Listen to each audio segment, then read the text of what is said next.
कोई भी आदमी जो चर्चा में है राजा भैया की ससुराल। राजा भैया की ससुराल को हेरिटेज साइट बनवाएंगे सीएम योगी।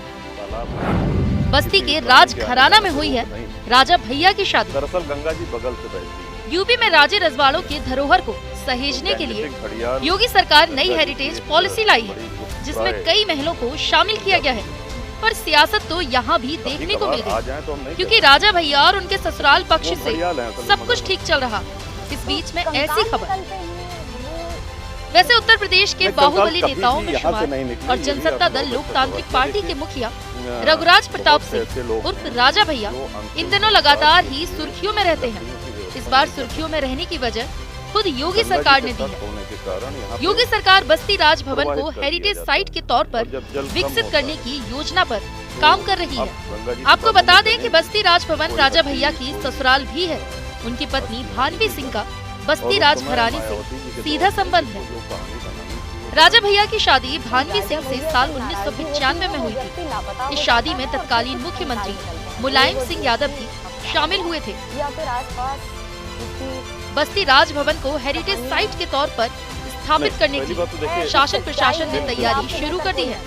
एसडीएम के नेतृत्व में राजस्व कर्मियों और नगर पालिका की टीम ने राजभवन परिसर का दौरा किया, मौके का मुआयना कर रिपोर्ट तैयार की है। वैसे ये सौगात ऐसे ही नहीं दी गई है। दरअसल मुख्यमंत्री योगी आदित्यनाथ 18 फरवरी 2023 को राजभवन में आयोजित निजी कार्यक्रम में आए थे। तब राजमाता आशिमा सिंह ने भवन को हेरिटेज साइट के तौर पर विकसित करने का प्रस्ताव सीएम के सामने रखा था। इस पर सीएम ने डीएम बस्ती से मौके की पैमाइश करने, अतिक्रमण हटाने हुए प्रस्ताव मांगा था।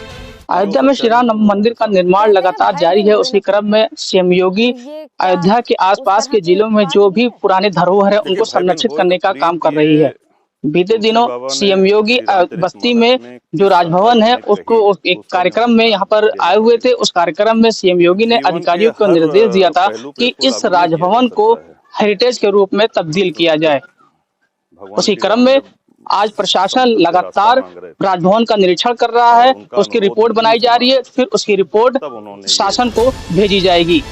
सीएम कार्यालय से राजभवन के तालाब के अतिक्रमण, पैमाइश और साफ सफाई सहित अन्य बिंदुओं पर रिपोर्ट मांगी गई। डीएम बस्ती ने एसडीएम सदर शैलेश कुमार दुबे और ईओ नगर पालिका परिषद दुर्गेश्वर त्रिपाठी को टीम के साथ मौके की रिपोर्ट देने का निर्देश दिया। दोनों अधिकारियों के साथ राजस्व निरीक्षक की टीम राजभवन पहुंची और इन्हीं सब के बाद ये फैसला लिया गया। अभी फिटनेस में भी उसी को लागू कर रहे हैं। अरे अब कहाँ समय मिल पाता है, अब समय नहीं मिल पाता है खेलने का, नियमित खेलने का। कभी समय मिला तो छूटते नहीं।